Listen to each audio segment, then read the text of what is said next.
আজকে আমরা আল্লাহ রাসূলের সিরাতের একটা স্পেশাল অংশ আলোচনা করতে যাচ্ছি। আজকে আমরা এই সেশন এবং পরবর্তী নেক্সট সেশন, এই দুই সেশনের মধ্যে আশা করছি আমরা কিছুটা কভার করব ইনশাআল্লাহ। আল্লাহ রাসূলের কাছে যে সমস্ত আরব ট্রাইব কওম ডেলিগেশন নিয়ে এসেছিলেন, এই ডেলিগেশনের উপরে একটু আলোচনা, তারপরে আমাদের আলোচনা চলবে ইনশাআল্লাহ আল্লাহ রাসূলের বিদায় হজ্জ নিয়ে। শেষের দিকে একদম শেষ চ্যাপ্টারে আমরা চলে যাবো ইনশাআল্লাহ। আল্লাহ রাসূলের কাছে অনেক উফুদ এসেছিলেন। ওয়াফদুন এর বহু বচন উফুদুন, যেটা ডেলিগেশন অনেক কওমের কাছ থেকে এসেছেন। আহলুল মাগাজিদের কাছে 70টার বেশি ডেলিগেশন এসেছেন। অনেক লেখা আছে আর অনেক লেখা নেই। অনেক কওম আল্লাহ রাসূলের কাছে এসেছেন। কিছু মানুষ এসেছেন পুরা কওমের সংবাদ নিয়ে, পুরা কওমের রিপ্রেজেন্টেটিভ হয়ে। এর মধ্যে আমরা কয়েকটা আলোচনা করবো ইনশাআল্লাহ। প্রথম যে কওম নিয়ে আমরা আলোচনা করব সেটি হচ্ছে আব্দুল কয়েস নিয়ে। আব্দুল কয়েস, ওফদে আব্দুল কয়েস খুব নাম করা একটা ডেলিগেশন, যেটা হিস্টোরিয়ানরা খুব গুরুত্বের সাথে কিতাবের মধ্যে লিখেছেন। ওফদে আব্দুল কয়েস এরা কারা? ওহুম ওয়াফদুম মিন কাবিলাতি আব্দুল কয়েস। আব্দুল কয়েসের নামেই মূলত এই কবিলার নাম করা হয়েছে। وهي قبيلة عربية كبيرة من ربيعة ابن نزر। এর মেইন ব্রাঞ্চটা হচ্ছে রাবিয়া ইবনে নজর থেকে উঠে আসছে। আরবের প্রাচীনতম বসতিদের মধ্যে একটা ট্রাইব হচ্ছে আব্দুল কয়েস। এই ট্রাইবটা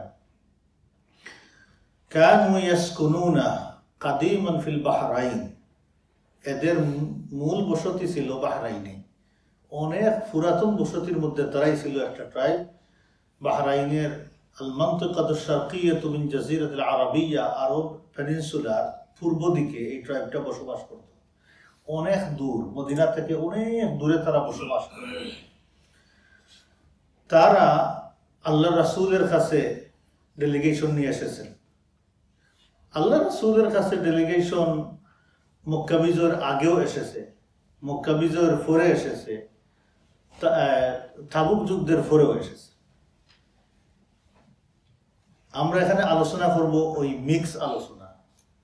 ওফদে আব্দুল কয়েস তারা এসেছিল পঞ্চম হিজরি, প্রথম দুইবার এসেছে তারা। প্রথম তারা এসেছিল পঞ্চম হিজরির একটু আগে অথবা পঞ্চম হিজরিতে, হিস্টোরিয়ানরা এটা উল্লেখ করেছেন। আল্লাহ রাসূলের কাছে তারা এসেছে। ওয়াকানা রাজুলুম মিনহুম ইউকালু লাহু মুনকাজ ইবনে হাইয়ান। তাদের মধ্যে রিনাউন্ড এক ব্যক্তি ছিলেন, খুব নামকরা, মুনকাজ ইবনে হাইয়ান এক ব্যক্তি ছিলেন। তিনি ব্যবসায়ী ছিলেন। এক কওমের মধ্যে দেখবেন এক ব্যক্তি তাকে চক্ষুষ, খুব সাহসী, অনেক কিছু তারা করে এবং তাদের কারণে পুরা কওমের নাম হয়ে যায়। একজন মানুষের কারণে দেখুন একটা গ্রামের নাম হয়ে যায়। এইভাবে এই মুনকাজ ইবনে হাইয়ানের কারণে পুরা কওমটা আরবের মধ্যে নাম করা কওম হিসাবে মানুষ চিনত তাদেরকে।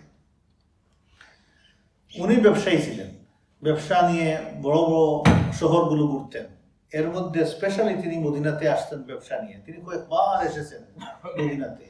একবার তিনি মদিনাতে আসছেন, আসার পরে শুনলেন যে রাসূলুল্লাহ সাল্লাল্লাহু আলাইহি ওয়াসাল্লাম হিজরত করে মদিনাতে আসছেন। মদিনার অলিতে গলিতে, প্রতিটা ঘরে, প্রতিটা মানুষের মুখে আল্লাহ রাসূলের আলোচনা।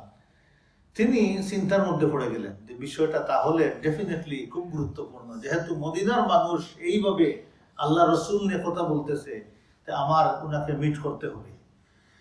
মুনকাজ ইবনে হাইয়ান আল্লাহ রাসূলের কাছে আসলেন, আল্লাহ রাসূলের কথা শুনলেন গুরুত্বের সাথে। কেন শুনলেন গুরুত্বের সাথে? এর কারণ হচ্ছে তিনি যে গুরুত্ব দেখলেন ওনার আশেপাশে, মদিনার মানুষ যে গুরুত্ব দিচ্ছে, ওনার আরো এক্সট্রা কনসেন্ট্রেশন চলে গেল ওদিকে। তিনি আল্লাহ রাসূলের কাছে বসলেন, আল্লাহ রাসূলের সাথে কথা বললেন, কথাগুলো শুনলেন এবং আল্লাহ রাসূলের কথাগুলো ওনার দিলের মধ্যে গেঁথে গেল। তিনি সাথে সাথে মুসলমান হয়ে গেলেন। মুসলমান হয়ে তিনি আল্লাহ রাসূলের কাছে রিকোয়েস্ট করলেন একটা লেটার লেখার জন্য। আল্লাহ রাসূল এটাকে সত্যায়ন করে দিবেন। আল্লাহ রাসূলের কাছ থেকে লেটার নিয়ে তিনি এইবার যে ব্যবসা নিয়ে যাচ্ছেন ওনার কৌমের কাছে, আব্দুল কায়েস গোত্রের কাছে, সেটি ছিল স্পেশাল ব্যবসা। এটা ছিল যে তিজারাতাল লান তাবুর, এমন বিজনেস আল্লাহ কোরআনে বলেছেন যে বিজনেসের কোনো লস নাই।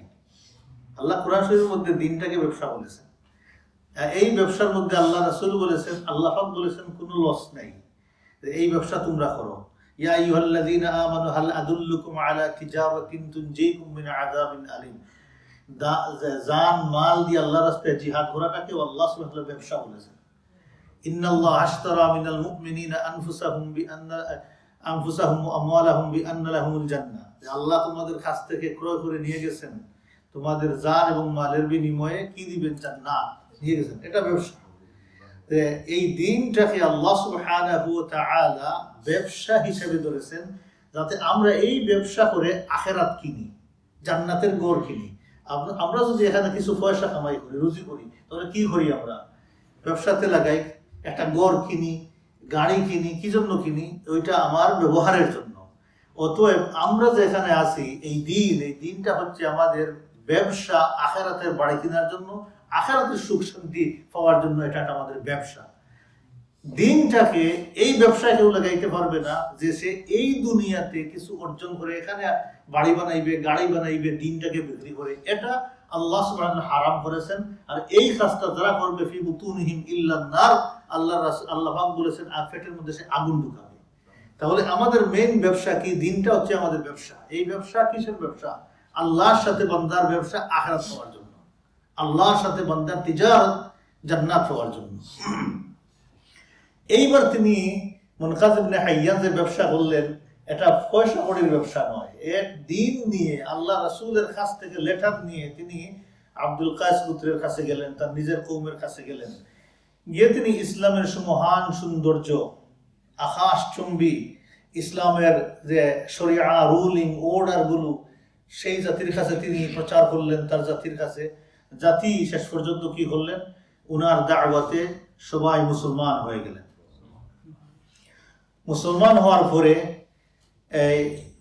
আল্লাহ রাসূলের কাছে 13 অথবা 14 জন ডেলিগেশন ওনার নেতৃত্বেই আসলেন মদিনাতে আল্লাহ রাসূলের সাথে দেখা করার জন্য। কোন মাসে আসলেন? এই কথাটা আমার হাদিস শরীফে আছে, শাহরুল্লাহি আল মুহাররম। আল্লাহর কাছে কয়টা মাস হারাম?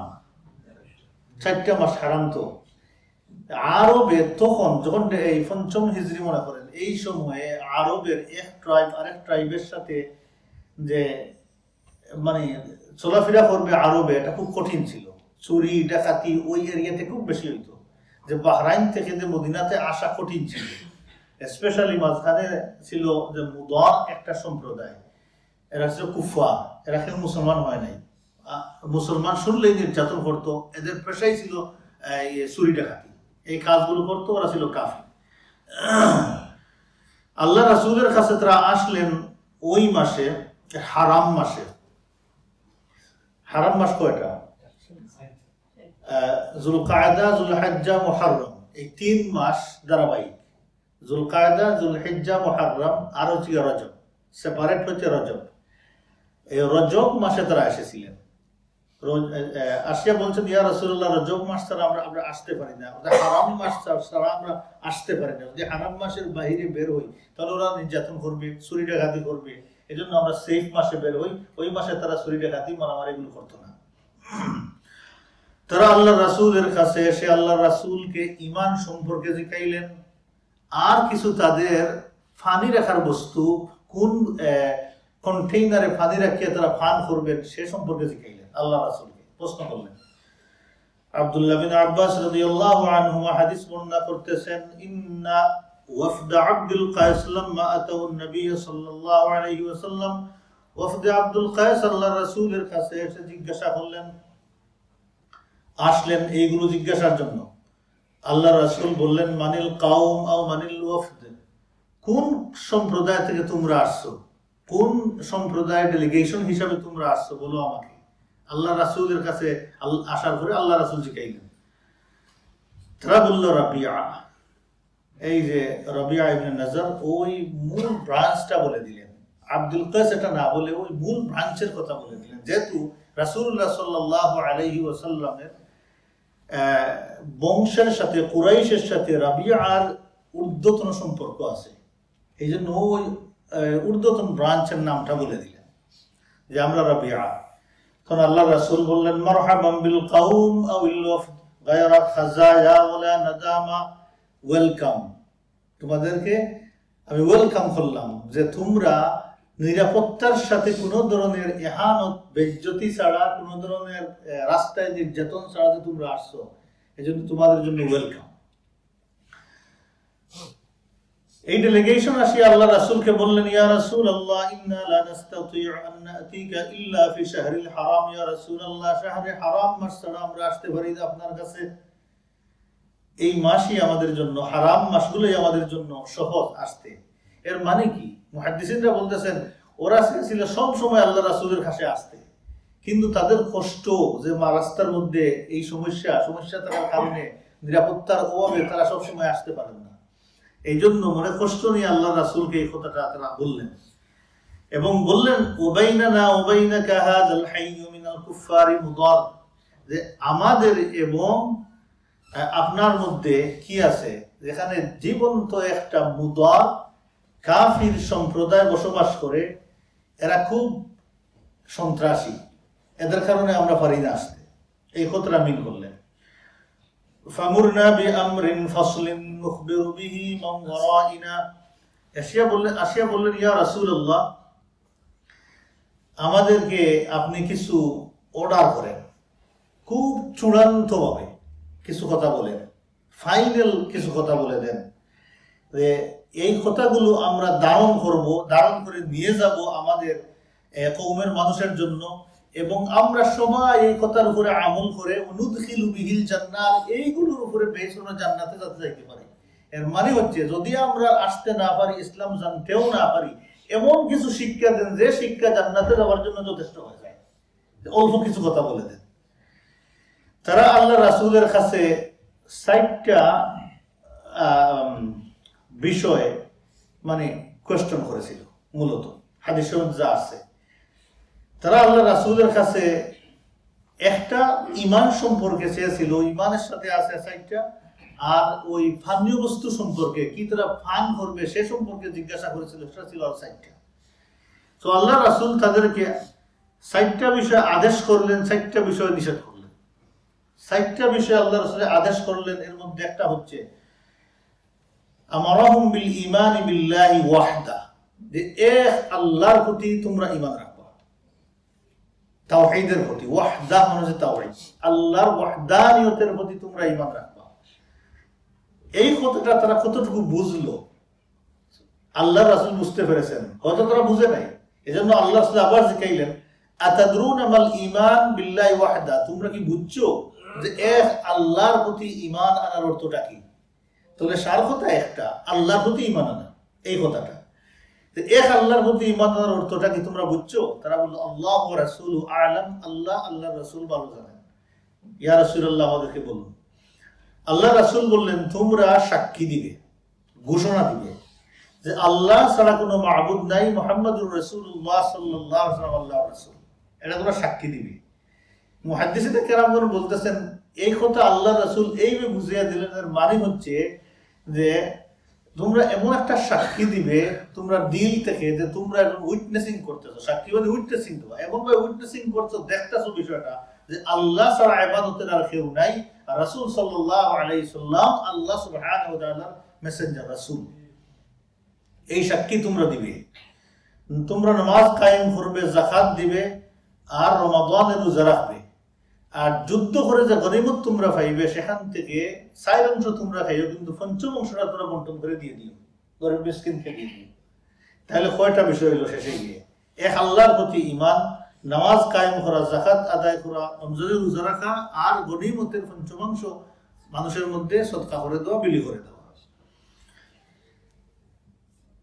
এই কথা বলার পরে রাসূলুল্লাহ সাল্লাল্লাহু আলাইহি ওয়াসাল্লাম তাদেরকে নিষেধ করলেন যে ৬০টা কন্টেইনারে পানি রাখিয়ে খাইতে আল্লাহ রাসূল নিষেধ করলেন।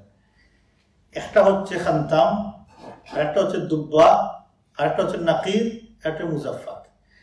এটা ওই যে প্রত্যেক সময়ে ওই যুগের মানুষের কাছে যে পানি রাখার যে সমস্ত কন্টেইনার ছিল সেইগুলোর নাম।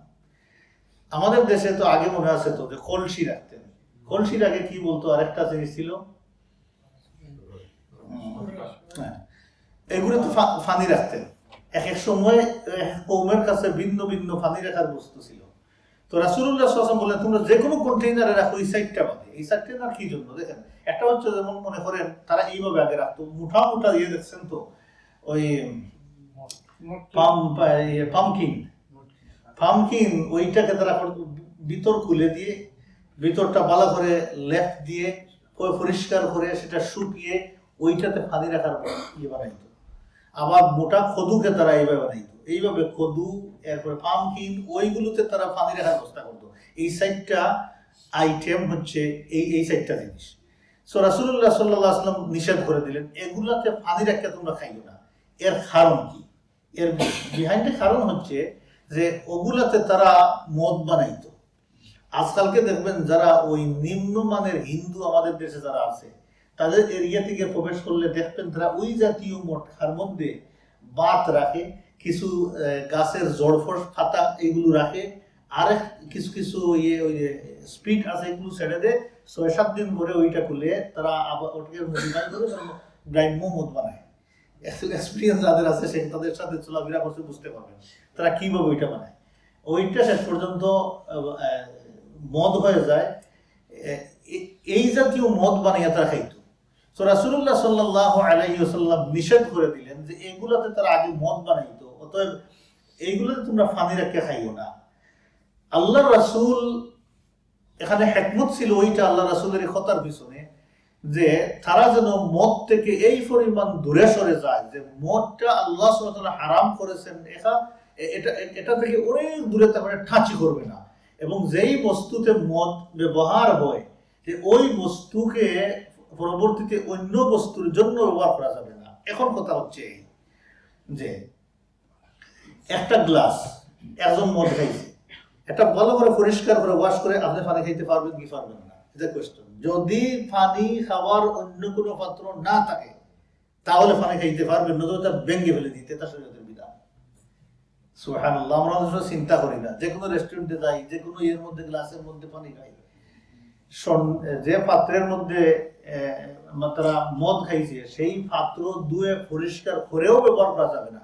যাবে তখন যখন আর কোনো পাত্র পাওয়া যাবে না, তখন ভালো করে পরিষ্কার করে ধুয়ে খাওয়া যাবে, নতুবা সেগুলো ভেঙে চুরমার করে ফেলে দিতে হবে। ওর এখন এখানে অনেক মাসআলা বের হয়ে আসছে, কারা অনেক মাসআলা বের করেছেন। যেই জায়গার মধ্যে নাফরমানি হয় সেই জায়গা কিনে মসজিদ বানাই না, এইভাবে অনেক মাসলা বের হয়েছে। ভালো পিওর কোন জায়গা খুঁজে সেখানে গিয়ে আল্লাহ বানাই।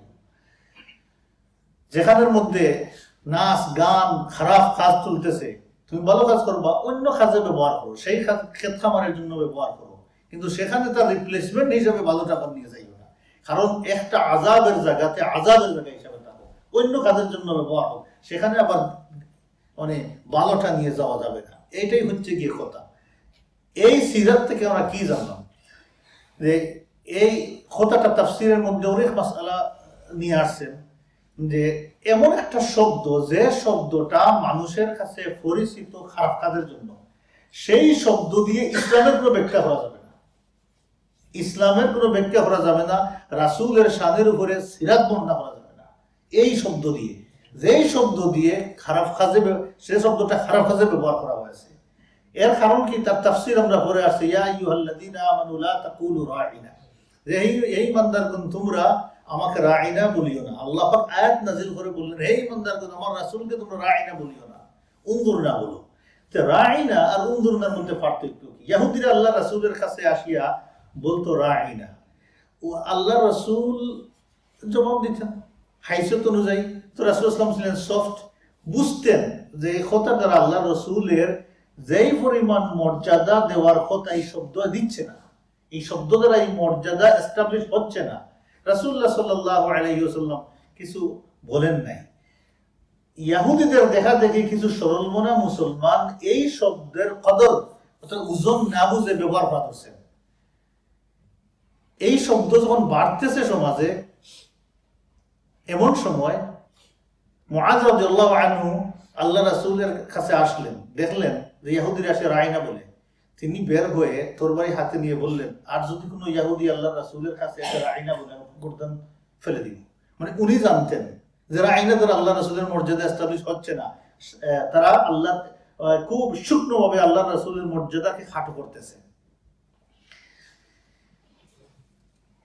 উনার ঘোষণার পরে দেখা গেল ঘটে যাবে, তখন আল্লাহ সুবহানাহু ওয়া তাআলা আয়াত নাযিল করলেন। আয়াত নাযিল হওয়ার পরে বিষয়টা পরিষ্কার হয়ে গেল যে আল্লাহর রাসূলের শানে এই শব্দটা ফিট না। অথবা আমরা অনেক সময় কথা বলার সময় এমন কিছু আচরণ করি যে আচরণটা আসলে শানের সাথে মিলায় না। যেমন আমি বলে দিই, আমরা কোরআন শরীফ পড়ি, আল্লাহ কোরআনের ব্যাপারে বলেছেন বাল হুয়া কুরআনুম মাজিদুন ফি লাওহিম মাহফুজ। কুরআনুম মাজিদ, সম্মানিত কোরআন। আচ্ছা, এখন সম্মানিত কোনো ব্যক্তি যদি এখানে আসেন, আপনারা কিভাবে ডিল করবেন এই সম্মানিত ব্যক্তির সাথে? যেভাবে আমরা একজনের আরেকজনের সাথে করি এইভাবে করবেন না একটু স্পেশালি করবেন? স্পেশালি করবেন, এটাই তো কথা। আল্লাহ কোরআনকে সম্মানিত করেছেন, কিন্তু আমরা কোরআন পড়ি সওয়াবের জন্য এক অসম্মানিত করে আমরা পড়ি, অসম্মানিত করে পড়তে পড়তে ফাওয়ার উপরে রেখে দিই, নিচে ফেলে দিই, পড়তে পড়তে বসে কালকে তালা শ্রদ্ধা দিচ্ছেন, ফেলে দিয়ে এখানে দোলাত করে তাস করে ফেলে দিয়ে আবার শ্রদ্ধা দিচ্ছেন। করে বললাম না, আল্লাহ কালাম ওটা মানে ইহতেরাম যাইতে যাইতে কি পরিমাণ গেছে। এই জন্য কদর অনুযায়ী যার যেই পরিমাণ যে মর্যাদা আছে সেই মর্যাদাকে দিতেই হয়। আর এমন কোন শব্দ ব্যবহার করা যাবে না, আচরণ করা যাবে না সম্মানিত মানুষের সাথে, সম্মানিত জায়গার সাথে, সম্মানিত ব্যক্তির সাথে, অথবা যে জিনিসের সাথে সম্মান রিলেটেড হয়ে গেছে তার সাথে কোনো ধরনের বেআদবি করা যাবে না। সেজন্য আমরা হারামে গিয়ে খারাপ কাজ করতে পারি না, করলে মহা অপরাধ। কেন? বিকজ এই জায়গাটা সম্মানিত, মসজিদ আল্লাহর ঘর সম্মানিত। এখানে আসলে আমরা অনেক কথাবার্তা শুরু করে দিই যেগুলো মসজিদের সাথে ফিট না। মসজিদে আসলে কি ধরনের কথা বলতে হয় আল্লাহ রাসূল শিক্ষা দিয়ে গেছেন, আল্লাহ শিক্ষা দিয়েছেন যে মসজিদে আসলে কি কথাগুলো বলতে হয়, কিভাবে চলতে হয়। এখানে গান বাজনা, খারাপ মানুষের শেখায়তি, অপরাধের কাজ, এগুলো কিচ্ছু করা যাবে না। আল্লাহ রাসূল বলেছেন মসজিদুন, মসজিদ কি জন্য বানানো হয়? লিসসালাত ওয়া তিলাওয়াতিল কুরআন ওয়া তাসবিহ ওয়া তাহলিল ওয়া তাকবীর, এগুলো বলেছেন। আর বলেছেন মসজিদে তোমরা নিকাহ এস্টাবলিশ করো, মসজিদে তোমরা দ্বীন শিখো। এইগুলো, এর বাহিরে যত খারাপ কাজ আছে এগুলো তো করাই যাবে না। ইভেন এর বাহিরে শরীয়তের ভালো কাজটাও করা যাবে না। শরীয়তের ভালো কাজ কি? ইনস্ট্রাকশনের বাহিরে শরীয়তের ভালো কাজ হচ্ছে ব্যবসা করা। কিন্তু মসজিদের ভিতরে ব্যবসা করার কোনো কথা বলা যাবে, আলোচনা করা যাবে না, এটা হালাল। কিন্তু এই মসজিদের জন্য এটা না, এটা বাহিরে, বাহিরে আলোচনা হয়। এখন সুরের হাত কাটা এস্টাবলিশ হয়েছে, জিনার বিচার করা এস্টাবলিশ হয়েছে, মসজিদের ভিতরে নিষেধ। এতে কি বোঝা গেল? যে এই ভালো কাজটাও মসজিদের ভিতরে করা যাবে না। মসজিদের কাজ কথা কি হবে সেটা কোরআন এবং হাদিস দ্বারা নির্ধারণ করা হয়েছে, এর বাহিরে করা যাবে না। অতএব আল্লাহ রাসূল সাল্লাল্লাহু আলাইহি ওয়াসাল্লাম ওয়াফদে আব্দুল কায়েসকে ইনস্ট্রাকশন দিলেন যে এই পাত্রগুলোতে তোমরা পানি খাইও না, অন্যান্য পাত্রে তোমরা পানি খাইও। কালা, আল্লাহ রাসূল বললেন তোমরা সেই কথাগুলো মুখস্থ করো। আল্লাহ রাসূল বললেন ইহফাজু, তোমরা মুখস্থ করো, মাথার মধ্যে রাখো। কেন বললেন? তোমরা অনেক দূর যাইবা, অনেক কথা বলবা, রাস্তার মধ্যে ভুলে যাইতে পারো। তাহলে আল্লাহ রাসূল কয়টা ইনস্ট্রাকশন দিলেন? খুব সিম্পল ইনস্ট্রাকশন দিলেন। আল্লাহর প্রতি তোমরা সাক্ষী দিবা, রাসূলের প্রতি সাক্ষী দিবা, আর কি করবা? নামাজ কায়েম করবা, যাকাত দিবা, রমজানের রোজা রাখবা, গনিমতের মালের 5 ভাগের 5ম ভাগ তোমরা বন্টন করে দিবা, আর এই 4টা পাত্রে পানি খাইবা না। সুবহানাল্লাহ। এখন এই আমলটা কি হয়ে গেল? এই সমস্ত মানুষের জন্য জান্নাতে যাওয়ার ওসিলা হয়ে গেল। আর বেশি আমল না, এই আমলটাই যথেষ্ট হয়ে গেল জান্নাতে যাওয়ার জন্য, যদি এইগুলোর উপরে তারা থাকে। আল্লাহ রাসূল বলে দিলেন, হাদিসটা বুখারী মুসলিম শরীফের মধ্যে আছে। এই ডেলিগেশনের মধ্যে সবচেয়ে বেশি কথা বলেছেন এক ব্যক্তি, ওনার নাম হচ্ছে আশজা আল আসরি। তিনি ছিলেন বয়সে তাদের মধ্যে সবচেয়ে বড়, বয়সে বড়। ওনার নাম ছিল আশজা আল আসরি। রাসূলুল্লাহ সাল্লাল্লাহু আলাইহি ওয়াসাল্লাম ওনার সাথে কথা বললেন, আল্লাহ রাসূল ইমপ্রেস হয়ে গেলেন। মাশাআল্লাহ খুব সুন্দর করে প্রেজেন্টেশন করতে পারে এবং ওনার বুদ্ধি শুদ্ধি দেখে আল্লাহ রাসূল ইমপ্রেসড হয়ে গেলেন। আল্লাহ রাসূল বললেন ইন্না ফিকা খাসলাতাইনি, তোমার মধ্যে দুইটা খাসলত আছে। কয়টা খাসলত? খাসলাতাইনি, দুইটা। আমরা বলি খাসলত খাসলত বলি যে এটা আরবি শব্দ। খাসলাতাইনি, তোমার মধ্যে দুইটা কি আছে? অভ্যাস আছে। ইউহিব্বুহুম আল্লাহ, এই দুইটা অভ্যাসকে আল্লাহ ভালোবাসে। সুবহানাল্লাহ। তো মানুষের কিছু অভ্যাস, সেই অভ্যাসটাকে আল্লাহ সুবহানাহু ওয়া তাআলা ভালোবাসেন, এমন কিছু অভ্যাস আছে। তাহলে এমন কিছু অভ্যাস আছে যেটা আল্লাহ রাসূল ঘৃণা করতেন, আল্লাহ ঘৃণা করেন, এমন কিছু খাসলত আছে। কি দুইটা খাসলত তার মধ্যে যে আল্লাহ সুবহানাহু ওয়া তাআলা ভালোবাসতেন? এক নম্বর হচ্ছে আল হিলম, সহিষ্ণুতা। সহিষ্ণু বললে কোন জিনিস? সহিষ্ণু কোন জিনিস? একজন বলেন তো।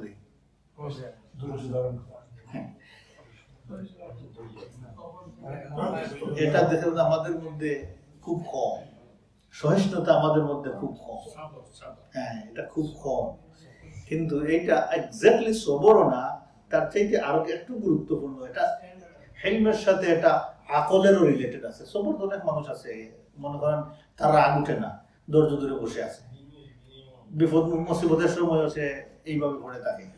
তো এইটা হিলম দিয়ে বলছেন, সবর বলেন, হিলম দিয়ে বলেছেন যে হিলমের মধ্যে তার ডিপ আন্ডারস্ট্যান্ডিংটাও রিলেটেড থাকে, সে তার মধ্যে সহিষ্ণুতা আছে। বাংলা বেটুকু বললাম। আর আরেকটা বলে আল উনাতু, আল উনাতু। আরেকটা বলেন যে দূরদর্শিতা আছে, দূরদর্শিতা আছে। সুবহানাল্লাহ, ইমাজিন করেন যে হুট করে কোনো কথা না বলে একটু চিন্তা ফিকির করে তার কনসিকুয়েন্স কি হবে, ফিউচার চিন্তা করে যে কথা বলবে, এই চিন্তাটা যে করবে, ওই চিন্তাটা আল্লাহ ভালোবাসেন। সুবহানাল্লাহ। তাহলে এটাই আমাদের শিক্ষা, যাতে আমরা এই দুইটা আমল করতে পারি। আল্লাহ যেন আমাকে আপনাদেরকে সবাইকে আমল করার তৌফিক দান করেন। এই দুইটা আমলকে আল্লাহ ভালোবাসেন। সুবহানাল্লাহ। এই নিয়তেই আমরা করব যাতে আল্লাহ তাআলা যাতে এই দুইটা আমলকে ভালোবাসেন। আমরা মনে করি সময় যাকাত দিলে আল্লাহ শুধু এটাই ভালোবাসেন, নামাজ পড়লে ভালোবাসেন। না, মানুষের জীবনে এইগুলোর বাহিরেও কিছু আমল আছে যেগুলো আল্লাহ তাআলা ভালোবাসেন। আল হিলমু ওয়াল উনাতু, সহিষ্ণুতা এবং দূরদর্শিতা, এই দুইটা আমলকে মানুষের আল্লাহ সুবহানাহু ওয়া তাআলা ভালোবাসেন।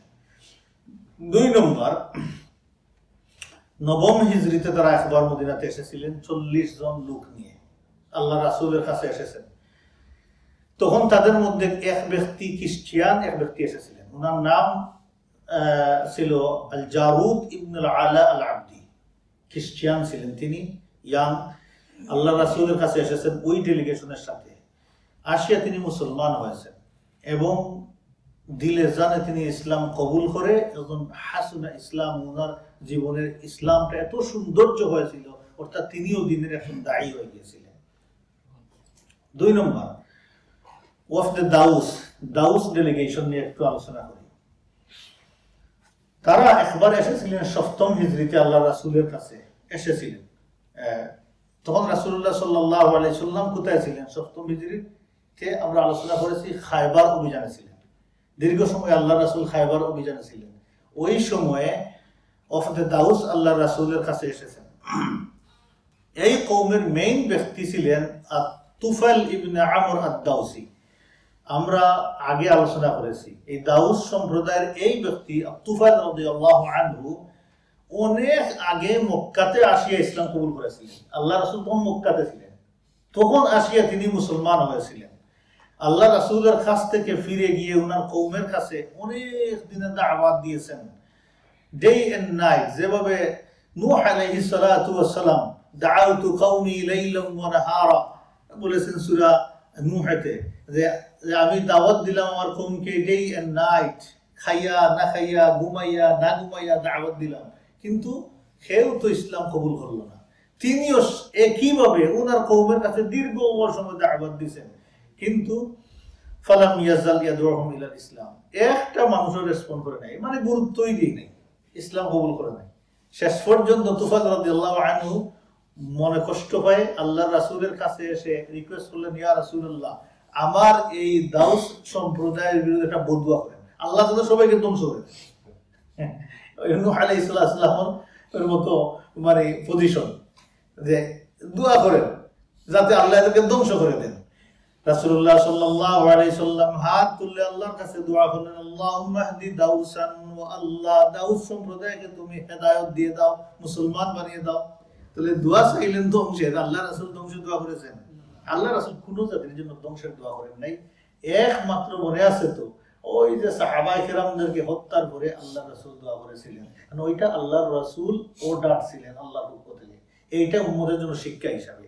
এখন যদি কেউ ইসরায়েলের জন্য হালাকার দোয়া করতে চাইছে, কারণ ওই হাদিসের ভিত্তিতে, কারণ যেভাবে তারা মুসলমানদেরকে মারতেছে, বাড়ি ঘর ধ্বংস করে দিচ্ছে, মুসলমানদের এখন একটাই অপশন, আল্লাহ সুবহানাহু ওয়া তাআলা হালাকার দোয়া করা। এবং এটা যেহেতু আমাদের কাছে ইনফরমেশন আল্লাহ রাসূল কর্তৃক আছে যে আল্লাহ এদেরকে ধ্বংস করবেন, এখানে আল্লাহ সুবহানাহু ওয়া তাআলা এদেরকে ধ্বংস করবেন। আল হাজার ওয়াস শাজার, পাথর গাছ এগুলো দেখে দেখে মুসলমানদেরকে বলবেন, আসো আমার পিছনে, আল্লাহর দুশমন ঢুকছে, লুকাইছে, তাকে আসে তোমরা হত্যা করো। এদের ধ্বংস আছে সামনের দিনগুলোতে। অতীতে দেখেন এদের হেদায়েত কপালে নাই, অতীতে ওদের ধ্বংস ছিল। মদিনাতে ৬০০ বছর অপেক্ষা করে মুসলমান হইতে পারে নাই, সেখান থেকে তাদেরকে জ্বালা করা হয়েছে, বানিশ করে দেওয়া হয়েছে। তারপরে পরবর্তীতে যুগে যুগে দেখবেন ইয়েমেনে, সূরা বুরুজ তো পড়ে যাচ্ছেন, ইয়েমেনে কি নির্যাতন হলো মুসলমানদেরকে। ২০,০০০ খ্রিস্টিয়ান মুসলমান, ওইটা আল্লাহর কাছে অ্যাকসেপ্টেড দিন ছিল, খ্রিস্টিয়ান এদেরকে ধ্বংস করে দিল। এই পরীক্ষা বানাইয়া যে মারলো সূরা আসহাবুল উখদুদ, এরা ছিল তো ইহুদি, ধ্বংস করে দিল খ্রিস্টানদের, কতবার ধ্বংস করলো। আবার রিটার্নও তারা পাইছে কিভাবে, একইভাবে তারা ধ্বংস হয়েছে। হেদায়েত তাদের কপালে নাই। আর এটা হচ্ছে তাদের লাস্ট স্ট্যান্ড, এটা লাস্ট স্ট্যান্ড তাদের। এরপরে দেখবেন ভয়াবহ ধ্বংস আসবে, আর কোনোদিন এই জাতি দুনিয়াতে বুকে আর থাকবে না। এটাই তার আলামত।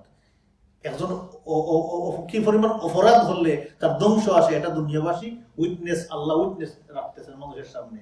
রাব্বুকা বিযাল্লামিল লিল আবিদ, আল্লাহ যখন ধ্বংসনামা তাদের উপরে চালাইবেন, তখন কোনো মানুষ যাতে বলতে না পারে আল্লাহ সুবহানাহু ওয়া তাআলা ইনসাফ করতেছেন। যেমন অনেক মানুষ আজকের যুগে বলে ফেলেন যে হিটলার অন্যায় করেছে, কিন্তু হিটলার কেন করেছে তার কথা শুনলে, তার অতীত দেখলে বোঝা যায় যে সে কেন করেছে। এখন অতএব আমরা জাজ করি আমাদের আকল দিয়ে, কিন্তু আল্লাহ সুবহানাহু ওয়া তাআলা ইসাল্লাহু বি আহকামিল হাকিমিন, আল্লাহ জানেন কোন জাতিকে কোন সময় কিভাবে রাখতে হবে, ডিল করতে হবে, আল্লাহর ইলমের মধ্যে সেটা আছে। অতএব আল্লাহর রাসূল দোয়া করলেন, আল্লাহুম্মা হদি দাউসান, ওয়া আল্লাহ দাউস সম্প্রদায়কে হেদায়েত দান করো।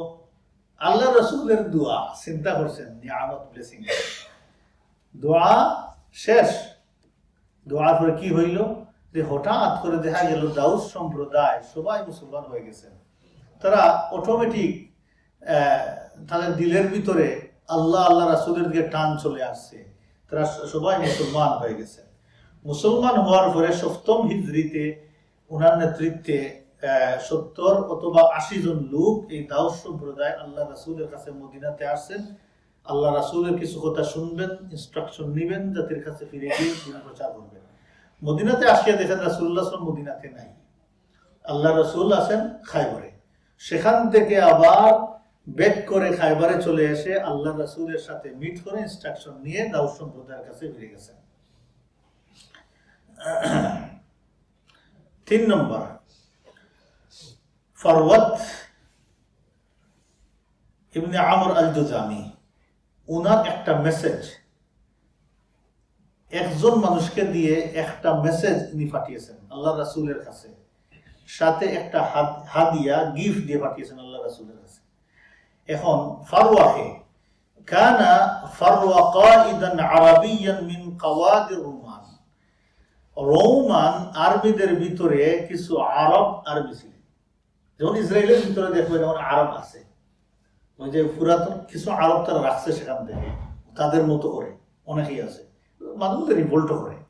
তো আরব আর্মি যারা ছিল তাদের তিনি সর্বাধিনায়ক ছিলেন, এবং একটা নির্ধারিত আরব বেলাদুস শামের ভিতরে নির্ধারিত এরিয়া তারা দিয়েছিল শাসন করার জন্য ওনাকে, ফারওয়াদকে।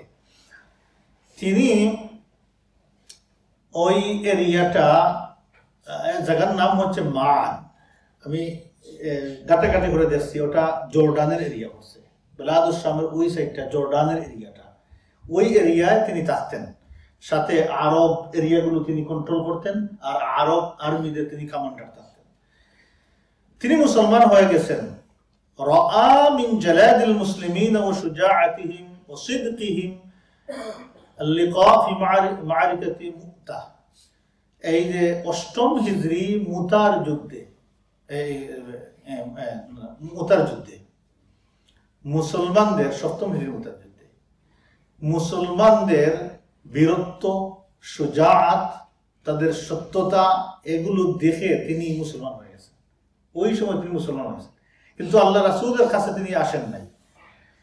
মুসলমান হয়ে আল্লাহ রাসূলের কাছে তিনি একটা লেটার পাঠিয়ে দিলেন যে আমি মুসলমান হয়েছি, একটা কনফার্মেশন যাতে আল্লাহ রাসূল জানেন, এই জন্য তিনি পাঠিয়েছেন। সাথে একটা সাদা খচ্চরও আল্লাহ রাসূলের জন্য পাঠিয়েছেন। কিন্তু আল্লাহ রাসূলকে তিনি দেখেন নাই, আল্লাহ রাসূলের কাছে সহবত নেওয়ার সুযোগ হয় নাই। সুবহানাল্লাহ, সাহাবীর মর্যাদাও তো পাবেন না। আল্লাহ রাসূলের কাছে আসেন নাই, মুসলমান হয়েছেন। উনার ইসলামের খবর যখন এই রোমানরা জানলো, উনাকে সাথে সাথে ক্যাপচার করলো, ক্যাপচার করে উনাকে অনেক নির্যাতন নিষ্পেষণ করলো, জেলের মধ্যে আটকাই রাখলো। শেষ পর্যন্ত তিনি দিন ছাড়লেন না। ফাইনালি উনার কাছে তারা অফার করলো যে হয় তুমি দিন ছাড়বা, নতুবা তুমি মৃত্যুবরণ করবা। কোনটা তুমি চাও? আর রিদ্দা, হয় তুমি মুরতাদ হবা, অর্থাৎ দিন ছাড়বা, নতুবা আল মাউত, তোমাকে মৃত্যুদণ্ড দেওয়া হবে। এখন চয়েস তোমার কাছে, তুমি পছন্দ করো। ফাখতার আল মাউত আলা যালিক। সুবহানাল্লাহ, তিনি মউতকে বাছাই করে নিলেন, কিন্তু দিন ছাড়া চিন্তা করলেন না। ফাখতার, তিনি বাছাই করে নিলেন তিনি মৃত্যুবরণ করবেন। আরব মুসলমানদেরকে দেখানোর জন্য, ইন্টিমিডেট করার জন্য তারা ফিলিস্তিনের একটা বড় পানির জলাশয় আছে, ফোয়ারা, সেখানে আনিয়া উনাকে তারা হত্যা করলো। এই ফোয়ারার নাম ছিল আফরা। আফরা নামক এই ফোয়ারার পাশে নিয়ে ওখানে অনেক মানুষ আসতো, মানুষকে দেখানোর জন্য, ভয় দেখানোর জন্য। এখানে নিয়ে উনাকে শুলিতে হত্যা করে শুলিতে চড়িয়ে রাখলো। সুবহানাল্লাহ, আলহামদুলিল্লাহ। আল্লাহ বান্দা আল্লাহর জন্য খাড়া হয়েছিলেন, আল্লাহর কাছে শহীদ হিসেবে চলে গেছেন। 4 নম্বর, ওয়াফদুস সাদা। সাদা ওয়াফদ আল্লাহ রাসূলের কাছে এসেছেন কোন সময়? আল্লাহ রাসূল যে ইরান থেকে 8ম হিজরিতে ফিরে যাওয়ার পরে এই সম্প্রদায় আল্লাহ রাসূলের কাছে এসেছেন। রাসূলুল্লাহ সাল্লাল্লাহু আলাইহি ওয়াসাল্লাম এই সাদা সম্প্রদায়ের বিরুদ্ধে অভিযান পরিচালনার জন্য 400 জন সাহাবীকে রেডি করে পাঠিয়েছেন। ওই সাহাবীরা মার্চ করতেছেন, সাদা সম্প্রদায় বসবাস করতেন ইয়েমেনে। ইয়েমেনে এখন মার্চ করতেছেন একটা কওম, নির্ধারিত কওমের কাছে এই সাহাবীগণ যাচ্ছেন। এই খবর যখন প্রচার হলো, তখন জিয়াদ ইবনুল হারিস আস-সাদাই, অর্থাৎ সাদা বংশের জিয়াদ ইবনুল হারিস, তিনি আগে থেকেই মুসলমান ছিলেন। তিনি শুনে আল্লাহ রাসূলের কাছে দ্রুত গতিতে এসে আল্লাহ রাসূলকে বললেন, ইয়া রাসূলুল্লাহ, জিতুকা ওয়াফিদান আলা মান ওয়ারাই, যে আমি প্রতিনিধি হিসাবে আসছি আমার কওমের, আপনার সাথে একটু কথা বলবো। আর আপনার সাথে কথা বলে আমি সেই কথাগুলো নিয়ে আমার কওমের কাছে যাব, সাদা সম্প্রদায়ের কাছে, তাদের সাথে ডিসকাস করব, আলোচনা করব। আলোচনা করে তাদেরকে আমি কনভিন্স করতে, আমি কনফিডেন্স দিই, তাদের কনভিন্স করে আপনার কাছে নিয়ে আসবো, তারা মুসলমান হবে। এমন আল্লাহ রাসূলের সাথে তিনি কথা বললেন। রাসূলুল্লাহ সাল্লাল্লাহু আলাইহি ওয়াসাল্লামের কাছে রিকোয়েস্ট করলেন, ইয়া রাসূলুল্লাহ, তাহলে আর্মিদেরকে বেক করে একটু নিয়ে আসেন। রাসূলুল্লাহ সাল্লাল্লাহু আলাইহি ওয়াসাল্লাম উনার কথা মতো আর্মিদেরকে বেক করে নিয়ে আসলেন। আল্লাহ রাসূলের সাথে উনার কথা হলো। উনি ফিরে গেলেন সাদা সম্প্রদায়ের কাছে, গিয়ে তিনি দিনের সৌন্দর্য তাদের কাছে বর্ণনা করলেন। নিজেও তো মুসলমান, সেটাও তিনি বললেন। উনার কথায় তারা ইসলামের সুমহান সৌন্দর্যর বর্ণনা শুনে তারা মুসলমান হয়ে গেলেন অনেকেই। তারপরে 15 জন লোক নিয়ে তিনি আল্লাহ রাসূলের কাছে আসলেন। আসিয়া সবাই আল্লাহ রাসূলের কাছে ইসলামের উপরে বায়াত দিলেন। ওরা সবাই ছিলেন লিডার, সমাজের লিডার, নেতা। ওই সমস্ত নেতাগণ ফিরে গেলেন আল্লাহ রাসূলের কাছ থেকে এবং সমস্ত সম্প্রদায় মুসলমান হয়ে গেলেন। সেখানে গিয়ে তারাও এমনভাবে দাওয়াতের কাজে লেগেছিলেন, ফাশা ফীহিম আল ইসলাম, প্রত্যেকটা ঘরে ইসলাম ঢুকে গেল তাদের। এমন কোনো ঘর ছিল না যে সাদা সম্প্রদায়ের ইসলামের বাহিরে, প্রত্যেকটা ঘরে ইসলাম ঢুকে গেল। আল্লাহ রাসূলের বিদায় হজ্জে হজ্জের সময় ওই সম্প্রদায় থেকে পুরুষ মহিলাগুলি 100 জন জয়েন করেছিলেন। সুবহানাল্লাহ, অল্প সময়ের মধ্যে 100 জন লোক আসিয়া বিদায় হজ্জের সময় জয়েন করেছেন। ফার্স্ট নম্বর, কাব ইবনে জুহাইর ইবনে আবু সালামার ঘটনাটা বর্ণনা করি। আমরা একটু আলোচনা করেছিলাম ফতেহ মক্কার আলোচনার সময় উনার ব্যাপারে, যে মক্কাতে আল্লাহর রাসূল সবাইকে তো অ্যামনেস্টি ঘোষণা দিয়েছিলেন, সাধারণ ক্ষমা। কিছু মানুষের ব্যাপারে সাধারণ ক্ষমা ছিল না, এর মধ্যে ছিলেন একজন কাব ইবনে জুহাইর ইবনে আবি সালমা। কানা মিন বাইতিশ শুআরা, এই ব্যক্তি এমন একটা ফ্যামিলির অন্তর্ভুক্ত ছিলেন যে ফ্যামিলিটা কবি সম্প্রদায়, অর্থাৎ পুরা আরবের সবচাইতে নাম করা কবিরা যে বাড়ি থেকে বেরিয়ে আছেন এই গড়টা হচ্ছে গিয়ে কাব ইবনে জুহাইর। এবং তিনিও ছিলেন মিন আশআরিল আরব, আরবের মধ্যে সবচেয়ে এলোকোয়েন্ট যত কবি ছিলেন, সবচেয়ে পারদর্শী মাশহুর কবিদের মধ্যে তিনি ছিলেন একজন। কিন্তু উনি করতেন কি, উনার যোগ্যতা দিয়ে আল্লাহ রাসূলকে ইহানত বেইজ্জত যা করা যায় সবই করতেন, সব কাজ তিনি করেছেন। তায়েফ অভিযান থেকে ফিরে আসার পরে উনার ভাই বুহাইর ইবনে জুহাইর, উনার ভাই ছিলেন, তিনি মুসলমান হয়েছেন। উনি কোথায় গেছেন উনি জানতেন, ভাই জানতেন, ভাইয়ের সাথে মোটামুটি কানেকশন ছিল। ভাই একটা তদানীন্তন যুগে লেটারের মাধ্যমে যোগাযোগ হইত, এখন তো ফোন হয়ে যায়, তখন তো ফোন ছিল না, আজ থেকে 200 বছর আগে তো ফোন ছিল না, বাট মানুষের কানেকশনের ব্যবস্থা ছিল, যোগাযোগ ব্যবস্থা ছিল, যে যুগে যেটা যেভাবে ছিল এইটা তাদের জন্য মোটান ছিল। মোটামুটি লেটার আদান প্রদান হইত। তিনি লেটার লিখলেন যে রাসূলুল্লাহ সাল্লাল্লাহু আলাইহি সাল্লাম মক্কা বিজয় করে মক্কাতেই আল্লাহর রাসূলের বিরুদ্ধে যারা বিদ্রোহ করেছিল, খারাপ কথা বলেছিল, অনেককে আল্লাহ রাসূল হত্যা করেছেন, শাস্তি দিয়েছেন। আর যারা এখন কুরাইশদের যারা শাঈর কবি বেঁচে আছেন তারা হারাবু ফি কুল্লি ওয়াজহিন, যে এদিক সেদিক তারা পলায়ন করেছে, সে কোথায় আছে কেউ জানে না, আমি জানি শুধু তোমাকে, তুমি কোথায় আছো। অতএব তোমাকে একটা বিষয় আমি বলছি, এখন যদি তুমি দুনিয়াতে কিছুদিন বাঁচতে চাও, তোমার বাঁচার লোভ থাকে, তাহলে একটা কাজ করো, তুমি রাসূলুল্লাহ সাল্লাল্লাহু আলাইহি ওয়াসাল্লামের কাছে আসো, তাইবান হয়ে, তওবাকারী হয়ে আসিয়া তুমি তওবা করো, আল্লাহ রাসূল মাফ করে দিবেন। ফাইন্নাহু লা ইয়াকতুলু আহাদান জাআ তাইবান, এমন রাসূল তিনি যেই ব্যক্তি তওবা করে আসে তাকে আল্লাহ রাসূল হত্যা করেন না। যদি তুমি আল্লাহ রাসূলের কাছে আসো, যদি তোমার এটা পছন্দ না হয় তাহলে ফানজাহ ইলা নাজাতিকা, তাহলে তুমি যেদিকে যাও মনে চায় সেদিকে গিয়ে তুমি নিজেকে রক্ষা করো, কিন্তু কোথাও গিয়ে তুমি রক্ষা করতে পারবে না। অতএব আমি তোমাকে উৎসাহ দিচ্ছি, অনুরোধ করছি, তুমি আসো, আল্লাহ রাসূলের কাছে আসে তওবা করো। সুম্মা জারা বাইনাল আখওয়াইন, তারপরে কয়েকদিন এই দুই ভাইয়ের মধ্যে লেটার চলতে থাকলো, উনি দেন লেটার, উনিও দেন লেটার। শেষ পর্যন্ত দেখলেন যে আর কোনো উপায় নেই, ওনার সহ্যের বাহিরে চলে যাচ্ছে, কোথাও আশ্রয় নাই, যাওয়ার জায়গা নাই, কি করবেন, নিরুপায় হয়ে শেষ পর্যন্ত আবার নিজেকে খুব পছন্দ করতেন, বাঁচতে থাকতে চান, মরতে চান না।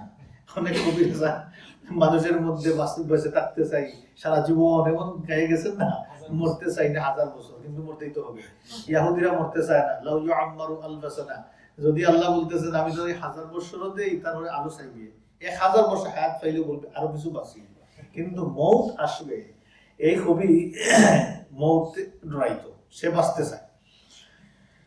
ওয়ানাজালা আলা রাজুলিন ফি জুহাইনা, একদিন তিনি কি করলেন, ফাজা আল মদিনা, তিনি মদিনাতে চলে আসলেন একদিন হঠাৎ করে, আসিয়া জুহাইনা সম্প্রদায়ের এক ব্যক্তির গড়ে উঠলেন, জুহাইনা সম্প্রদায়ের এক ব্যক্তির গড়ে উঠলেন। তিনি ফজরের নামাজে জয়েন করলেন ওই ব্যক্তির সাথে, আল্লাহ রাসূলের পিছনে নামাজ আদায় করলেন। আল্লাহ রাসূল কিন্তু চিনতেন না, কাব বিন জুহাইরকে আল্লাহ রাসূল চিনতেন না, কিন্তু সে চিনত আল্লাহ রাসূল। ফজরের নামাজ আদায় করে উনি ইশারা দিলেন, আল্লাহ রাসূল এখানে, তুমি যাও। আল্লাহ রাসূলের কাছে আসিয়া ফাওয়াদা ইয়াদাহু ফি ইয়াদিহি, আসিয়া ওনার হাত আল্লাহ রাসূলের হাতের উপরে রেখে দিলেন। আল্লাহ রাসূল চাইতেছেন না, মুখের দিকে তাকিয়ে, উনি কে, লা ইয়ারিফু, আল্লাহ রাসূল চিনেন না ওনাকে। তিনি বললেন ইয়া রাসূলুল্লাহ ইন্না কাআব বিন যুহাইর, ইয়া রাসূলুল্লাহ কাআব বিন যুহাইর এক ব্যক্তি, আপনি তো চিনেন। আল্লাহ রাসূল কিছু বলতেছেন, শুনতেছেন। তিনি বললেন ইয়া রাসূলুল্লাহ, যদি আমি গিয়া কাআব বিন যুহাইর, আমাকে যদি পারমিশন দেন তাহলে আমি গিয়ে কাআব বিন যুহাইরকে আপনার কাছে নিয়ে আসি তওবা করে, যদি সে তওবার জন্য আসে, মুসলমান হওয়ার জন্য আসে, আপনি কি কবুল করবেন? কে বলতেছে? কাআব বিন যুহাইর নিজেই বলতেছে। আল্লাহ রাসূল নাম, হ্যাঁ। তখন তিনি বললেন আনা কাআব বিন যুহাইর, ইয়া রাসূলুল্লাহ আমি কাআব বিন যুহাইর। সুবহানাল্লাহ। দেখেন যাদের কত মায়া, কোন ভাবে যখন বলেন আমি কাআব বিন যুহাইর, আপনি কি মনে করেন যে রাসূলুল্লাহ সাল্লাল্লাহু আলাইহি ওয়াসাল্লাম সব সময় আশেপাশে তরবারি নিয়ে খাড়া থাকতেন এইভাবে? সাহাবীগণ তো কোনো কিছু হবে না, স্পেশাল সিকিউরিটি। আল্লাহ বলতেন না আমার সিকিউরিটি দাও, কারণ আল্লাহ বলেছেন আল্লাহু ইয়াসিমুকা মিনান নাস। যেদিন আল্লাহ বলেছেন যে আল্লাহ তোমাকে রক্ষা করবেন, এই আয়াত নাযিল হওয়ার পরে আল্লাহ রাসূল কোনো বাহিনীর সাথে রাখতেন না, আল্লাহ একা বের হইতেন যে আল্লাহ প্রোটেকশন দিচ্ছেন। এখন আল্লাহ প্রোটেকশন দিলে কারো প্রোটেকশন দরকার নাই, কিন্তু সাহাবায়ে কেরামগণ আল্লাহ রাসূল একা ছাড়তেন না। বাসাতে গেলেও আল্লাহ রাসূল কিভাবে আছে এটা চিন্তা করতেন। আনসারী একজন সাহাবী আসে কপ করে বসেন গাড়ির মধ্যে, আর তরবারি উঠাইছেন, ইয়া রাসূলুল্লাহ give me permission to chop his neck the আদুউল্লাহ। এত খারাপ কথা আমার আল্লাহ রাসূলের বিরুদ্ধে বলছে যে তার জীবনের বেশিরভাগ অংশ কবিতা দিয়ে আল্লাহ রাসূলের মুখটাই খালো করে দেওয়ার চেষ্টা করছে, আজকে কি তা ছাড়বে? সাহাবী দর্শে কপ করে তার গর্দনার মধ্যে। আল্লাহ রাসূল বলছেন তাকে তুমি ছেড়ে দাও, তাকে তুমি ছেড়ে দাও। ফাইন্নাহু ক্বাদ জাআ তাইবান নাজিআন আম্মা কানা আলাইহি। আল্লাহ রাসূল বললেন কাআব বিন যুহাইর তওবা করে মুসলমান হয়ে এসেছেন, সে তার অতীতের অপরাধের জন্য কাঁদতেছে, আল্লাহর কাছে মাফি চাইতেছে। আমি আল্লাহর কাছে দোয়া করি আল্লাহ যেন তাকে মাফ করে দেন। তিনি বললেন ইয়া রাসূলুল্লাহ আমি এটা নয়, জীবনে যা কিছু করেছি আপনার ক্ষতির জন্য, অপমানের জন্য, আজকে আমি একটা কবিতা দিয়ে আসছি, এটা শুনেন।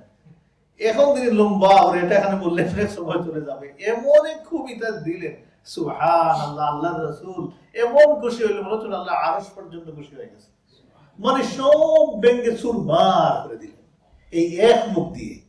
সুবহানাল্লাহ ওয়া বিহামদিহি, খুশি হয়ে গেলেন। তবে ওনার কবিতার শেষের দিকে গিয়ে তিনি এই প্রশংসা করলেন মুহাজিরদের, কারণ মুহাজিররা ওনার সাথে ভালো ব্যবহার করেছেন মদিনাতে আসার পরে। মুহাজিররা ওই আনসারী সাহাবী একটু স্ট্রং হয়েছিলেন, এই জন্য কি করলেন,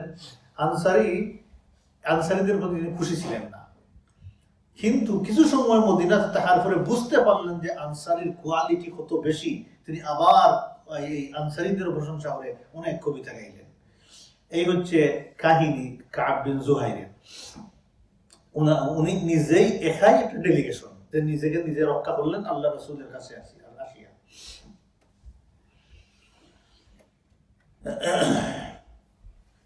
6 নম্বর ওফদে আজরা, আজরা ডেলিগেশন আল্লাহ রাসূলের কাছে এসেছিলেন 9ম হিজরির সফর মাসে। 12 জন লোক আল্লাহ রাসূলের কাছে এসেছেন, তাদের মধ্যে একজন ছিলেন তাদের লিডার হামজা ইবনে আন-নুরমান। হামজা ইবনে আন-নুরমান ছিলেন স্পেশাল পারসন, লিড দিচ্ছিলেন তাদেরকে। তাদের পক্ষ থেকে তিনি আল্লাহ রাসূলের কাছে কথা বলেছেন। তিনি ওরা এসে বলেছিল নাহনু বানু আযারা, ইয়া রাসূলুল্লাহ আমরা বানু আযারার লোকজন আপনার কাছে এসেছি। ইয়া রাসূলুল্লাহ আমাদের সম্পর্ক হচ্ছে কুসাইর সাথে। তো আল্লাহ রাসূলের পিতাকে আব্দুল্লাহ, ওনার পিতাকে আব্দুল মুত্তালিব, ওনার পিতাকে আব্দুল হাশিম, ওনার পিতাকে আব্দুল মুনাফ, ওনার পিতাকে কুসাই। আব্দুল মুনাফের পিতা হচ্ছে কুসাই। কুসাইর ব্রাঞ্চের সাথে মার সূত্রের রিলেশন আমাদের বনু আযারার সম্পর্ক হচ্ছে ওই কুসাইর সাথে গিয়ে মিলে জয়েন হয়েছে, তাও ফাদারের লাইনে নয়, মাদার লাইনে, বিবাহ সূত্রে গিয়ে লাইনটা জয়েন হয়েছে। তিনি বলতেছেন যে নাহনুল্লাযী আমরা এই কুসাইর সাথে সম্পর্ক তার কারণে কুরাইশকে অনেক সাহায্য সহযোগিতা আমরা করেছি, অর্থাৎ নিজেদের অবস্থানটা আল্লাহ রাসূলের কাছে প্রতিষ্ঠা করার জন্য বলতেছেন। তিনি বলতেছেন বনু খুজাআ আর বনু বকর এর সাথে যখন সমস্যা হয় তখন আমরা তাদেরকে সেখান থেকে বের করে দিয়েছিলাম। তাদের মধ্যে আমাদের কিছু আত্মীয় স্বজন এবং রেহেবের আত্মীয় স্বজনও আছেন। রাসূলুল্লাহ সাল্লাল্লাহু আলাইহি ওয়াসাল্লাম এই বক্তব্য শোনার পরে, শেষ হয়ে দিচ্ছি ইনশাআল্লাহ, এই বক্তব্য শোনার পরে রাসূলুল্লাহ সাল্লাল্লাহু আলাইহি ওয়াসাল্লাম বললেন, মারহাবা, ওয়েলকাম। তাহলে তোমাদের সাথে তোমাদের আত্মীয়তার সম্পর্ক আছে। আল্লাহর রাসূল তাদের ওয়েলকাম করলেন। আল্লাহ রাসূল তাদেরকে কিছু সুসংবাদ শোনাইলেন। এর মধ্যে একটা ছিল যে শাম বিজয়ের সুসংবাদ তাদেরকে দিলেন এবং তাদেরকে আল্লাহর রাসূল নিষেধ করলেন যে তোমরা ফিরে যাও, তবে একটা জিনিস তোমরা করবা না। সেটি কি? প্রথম যে কাজটা করবা না সেটি হচ্ছে কোনো গণকের কাছে তোমরা যাইবা না। মানে ওই কওমের একটা অভ্যাস ছিল গণকের কাছে দৌড় দিতে। আছে না কোনো কোনো কওমের মানুষের মধ্যে এটা অভ্যাস আছে যে কোনো কাজ করতে তারা কাহানার কাছে যায়, গণকের কাছে যায়। গণকের কাছে তোমরা যাইবা না, এটা ভয়াবহ শিরিক অপরাধ, কাজ করবা না। আরেকটা কাজ করবা না, আনিজ যাবাইহ আল্লাতী কানিজ বাহা।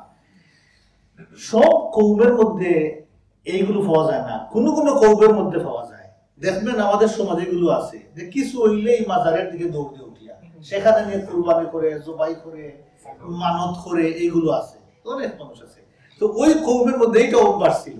তারা জবাই করতে হইলে তারা কি করতো, ওই একটা নির্দিষ্ট জায়গাতে নিয়ে ওই জায়গাতে মানত করে তারা কি করতো, জবাই করতো। তো আল্লাহ রাসূল বললেন না, তোরা এই কাজও করবে না। আল্লাহ রাসূল তাদেরকে এই দুইটা কাজ স্ট্রিক্টলি নিষেধ করে দিলেন আর সুসংবাদ দিলেন যে শাম বিজয় হচ্ছে। তারপরে তারা আল্লাহ রাসূলের কথাগুলো শুনে আসলামু, সবাই মুসলমান হয়ে গেল। ও আকামু আইয়ামান, কয়েকদিন মদিনাতে থাকলো, ইসলাম শিখলো, জানলো, বুঝলো। সুম্মা রাজাউ ইলা কাওমিহিম, তারপরে তারা তাদের কওমের কাছে ফিরে গেল এবং তারা দ্বীন প্রচার করে ওই মুশরিক সম্প্রদায়কে তারা মুশরিক থেকে শিরকের এই মহা মুসিবত থেকে উদ্ধার করে দ্বীনের আলোর দিকে তারা নিয়ে আসলো। যাই হোক, আমরা 6টা ডেলিগেশন নিয়ে আলোচনা করলাম। নেক্সট সেশনে আরো কিছু আলোচনা করে আমরা ইনশাআল্লাহ এই চ্যাপ্টার ক্লোজ করে দিব। সুবহানাকাল্লাহুম্মা ওয়া বিহামদিকা, নাশহাদু আল্লা ইলাহা ইল্লা আনতা, নাস্তাগফিরুকা ওয়া নাতুবু ইলাইক।